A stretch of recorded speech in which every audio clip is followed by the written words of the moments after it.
So we finna watch three true horror series. Fuck. We finna watch three true. We finna watch three true scary horror stories. You know what I'm saying? Let's get straight to it, my nigga.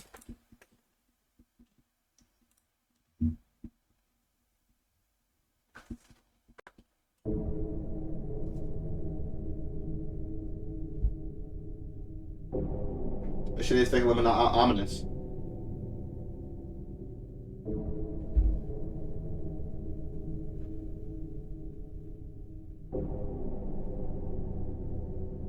When me and my troublemaking friends were 13 years old, one of the many rowdy and mischievous things we would do would be Saturday night ding-dong ditch sessions. 10 years ago, we all lived... Why are y'all doing that? See, bro, this is where horror stories start, my nigga. Why are y'all ding-dong ditching at night? Nigga, grow up. What the? on the same block in a typical suburban neighborhood. At the time, there were a lot less houses and more woods, though. I'm going to make up names for my friends for the case of this story. There was Mark, James, and Matt. Either Mark or James were usually the ones to go up to the houses and ring the bells. Also, nigga's Matt pussy. and I, on the other hand, would usually find hiding spots right away. We hit about 5 or 6 houses. I remember all of the men who answered the doors gave pretty much the same reactions. They'd step out onto the stoop, one or two would yell something, and then they'd walk back inside. For a couple of houses, we'd ring the bell again for a better reaction. One guy yelled he was calling the cops the second time, so when he shut his door, we all booked it down the street and went to the next block over. As I mentioned, 10 years ago in this neighborhood, there were patches of wood sitting where houses sit today. Right. On the next block over, there were a few patches of wood surrounding some of the houses, and the houses on this block seemed to be more unkempt. The first house on the block was across the street from the patch of woods, which made for a perfect hiding spot. The house was kind of run down looking. Tall grass, a ratty old car with a cover on it in the driveway, and overall just a small house. Mark went up to ring the bell. He barely had time to make it across the street before the door opened. It was another man to answer the door. This guy really big, about 6 foot and stocky build. Unlike the others, he was furious immediately. He walked around his whole front yard, checking the bushes, yelling threats. We all laughed as we always did.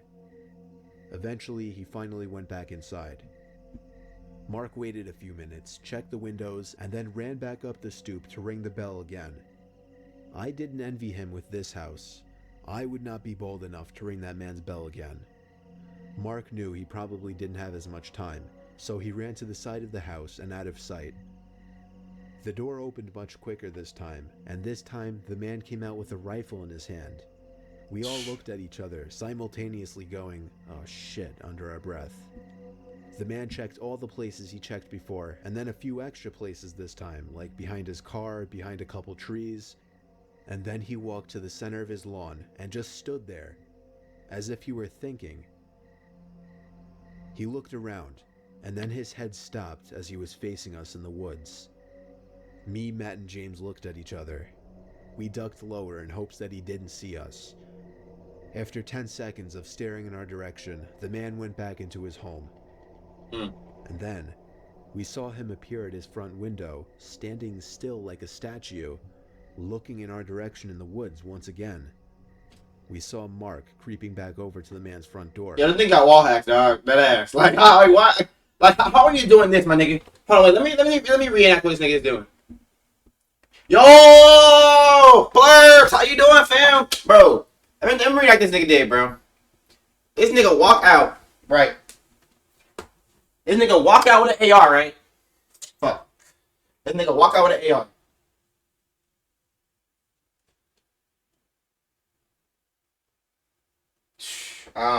What the fuck? Nah, hey, these fucking kids keep fucking bringing on my fucking door. And this nigga is fucking... And it sits here, my nigga. Nigga, what the fuck? I'm shitting myself, my nigga. What the fuck are we talking about? Why are you not hauling ass? Bro, I've been good, Flores, bro. How you been, bro? It's been a minute, bro. Nigga, I'm hauling ass, my nigga. Why are they standing there, my nigga? Run. What are you doing? But there was nothing we could do. We were too afraid to move or yell anything. Mark rang the bell once again and ran for it. The man didn't move, though.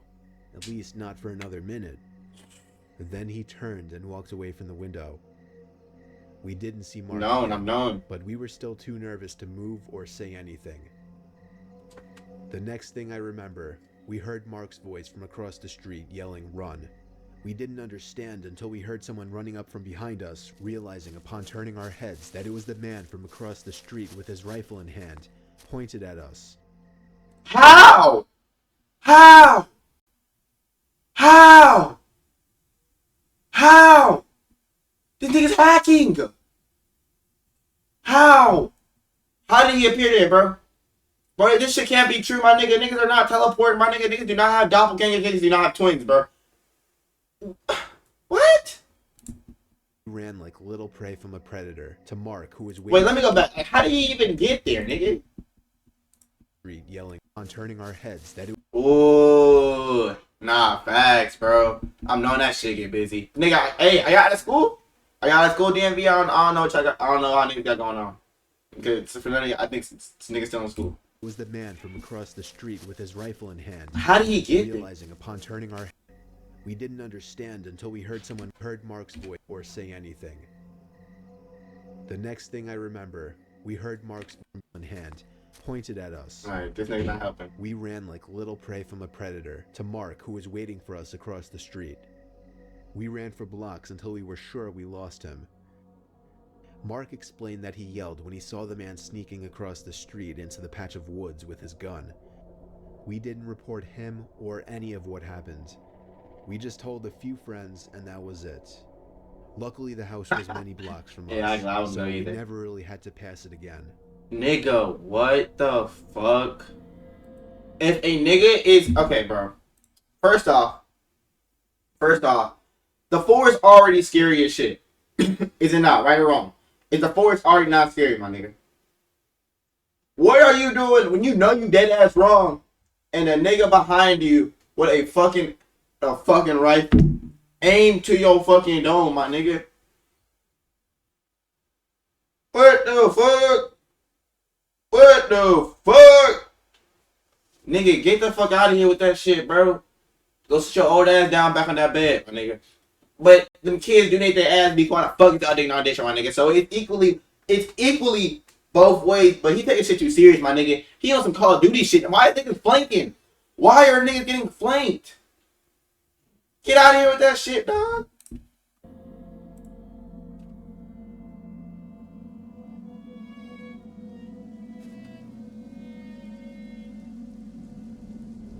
I lived in a house from hell for a couple of weeks. I was a college student, and my parents were paying for a house for me to live in. I'm spoiled, I know. Well, the house was modest, nothing fancy or huge, and I was happy with it. Well, for the first few days anyway. Then things quickly started getting strange. On a rainy Saturday with nothing to do, I was watching TV for a few hours. That was when I heard a scrape on my living room floor. I looked around the room, thinking an animal got into the house or something. I sat back down and resumed watching TV. That was the first weird occurrence. The rain continued throughout the rest of the day and into the night, which made for an excuse to not go out. I stayed in, watching more TV in the living room. This nigga's I perked up tripping, when I bro. thought I heard something from the kitchen. Laughably, I took a pillow with me as, I guess, some sort of weapon, and walked over to the kitchen doorway. There, in the middle of the dark kitchen, was a box of Cheerios on the floor, spilling out hundreds of the tiny O's. I had no idea how that could have happened. Nevertheless, I dropped the pillow and began cleaning up the Cheerios off the floor. As I was doing so, I heard a creak, like the sound weak areas of a wood floor make when... You see, nigga got the game fucked up.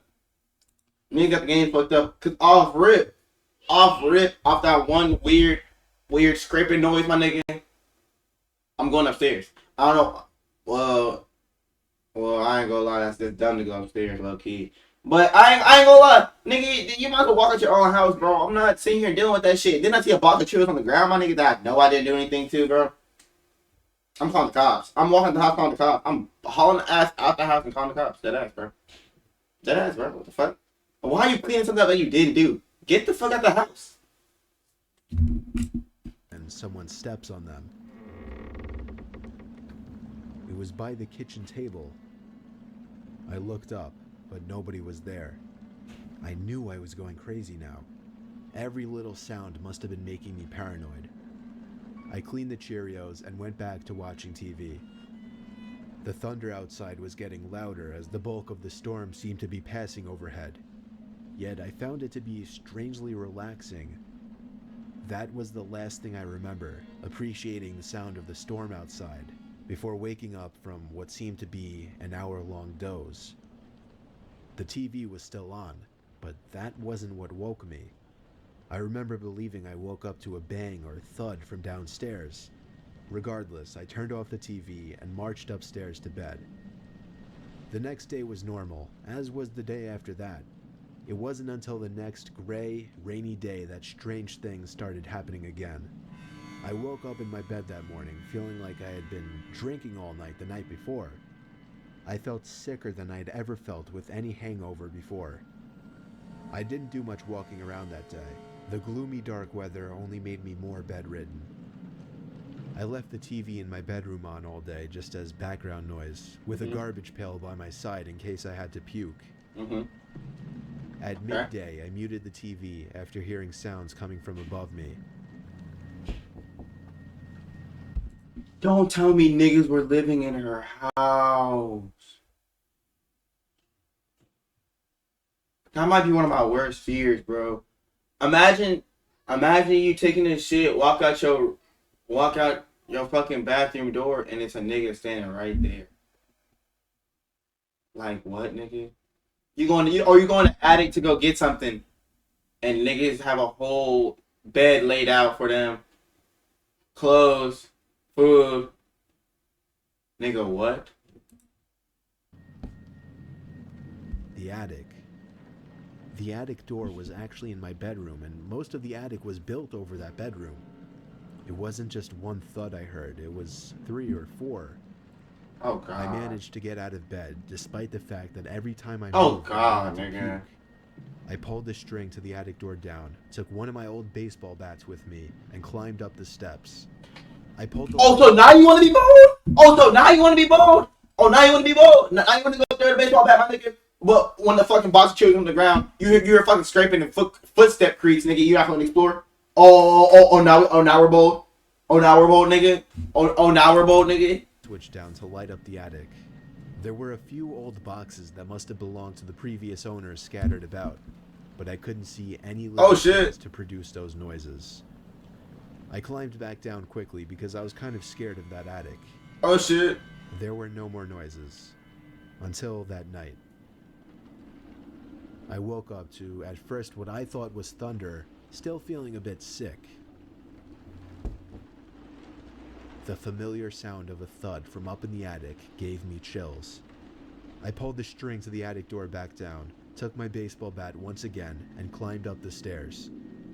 I made myself angry and screamed in the most intimidating voice I could. But before I could turn the light on, I heard the sound of a child giggling in the pitch-black attic.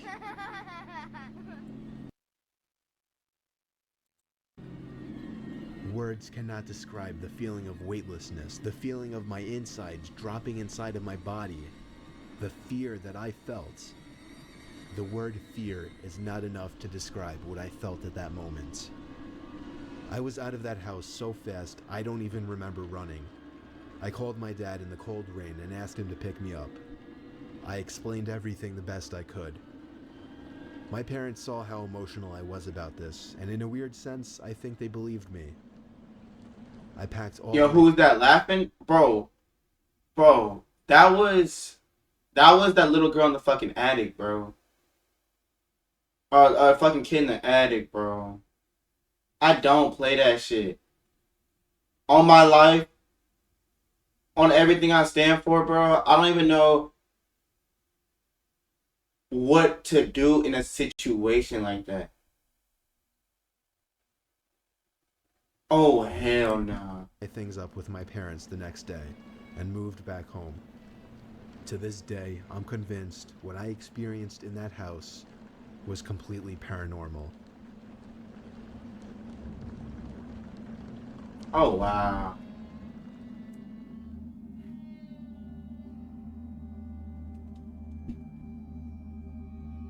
I used to work as a maid for some old lady for a couple of weeks when I was 20.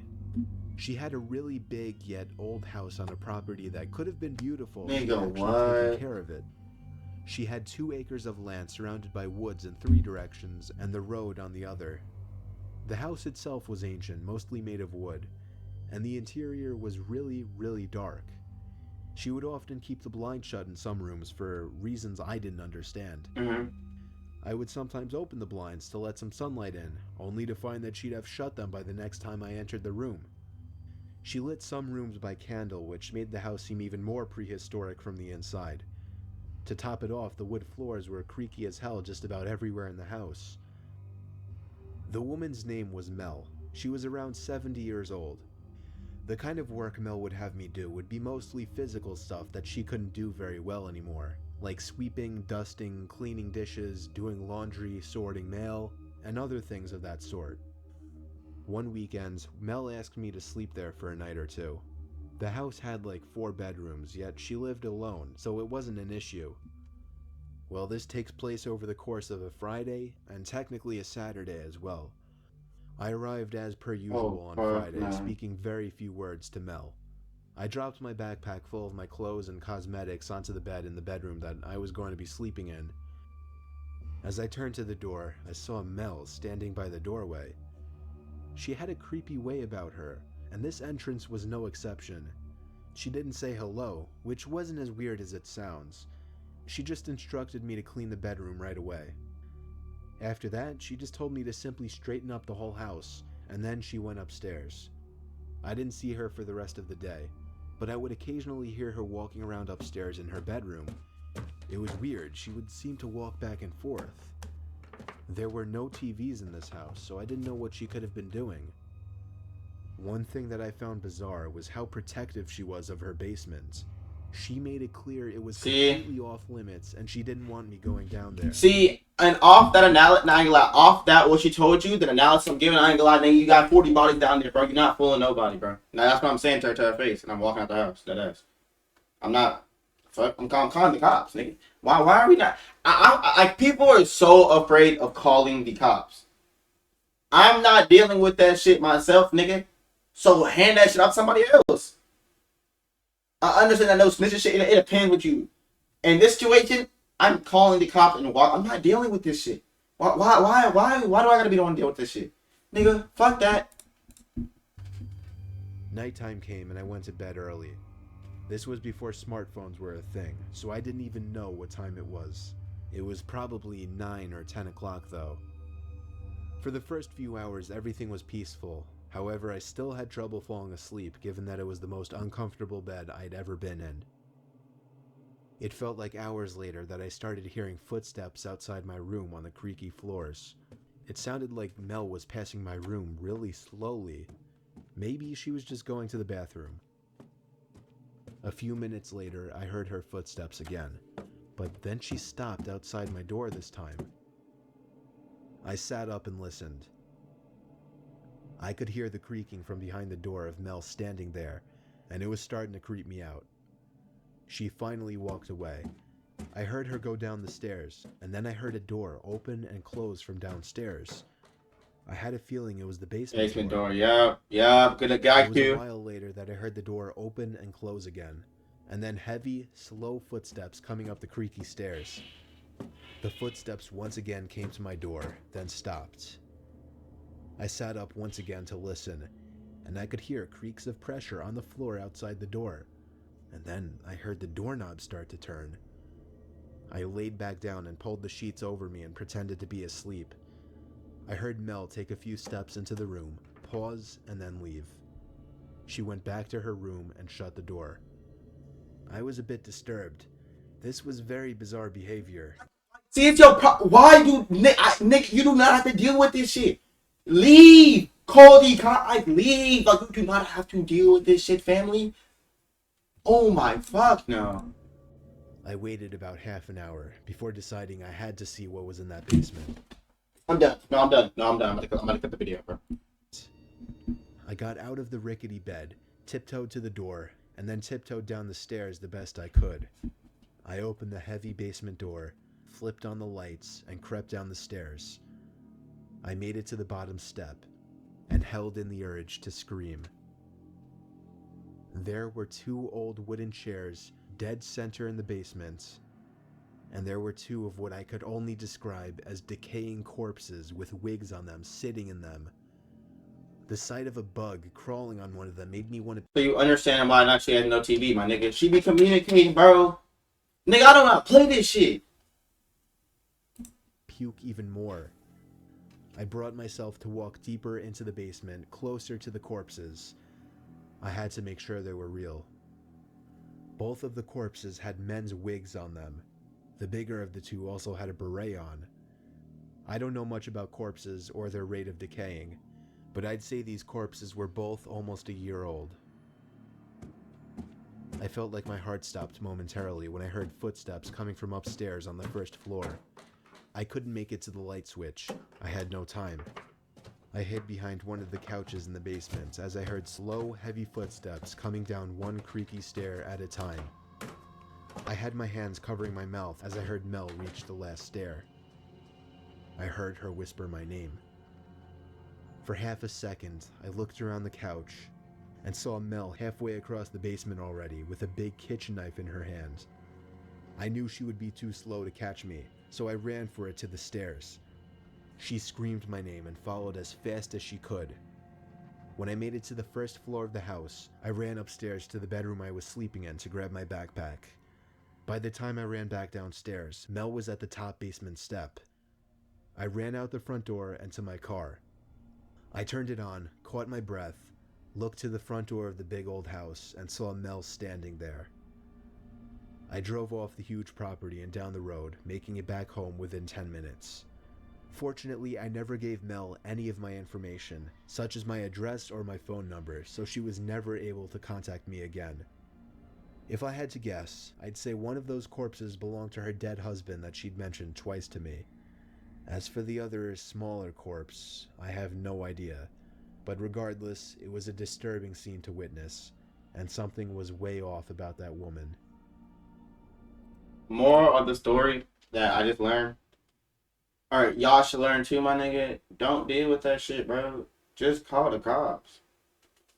Why should you be left to deal with that bullshit? Chad, think about it. Why would you want to be left with that absolute bullshit? I don't want that shit, nigga. Nigga, I don't want that shit.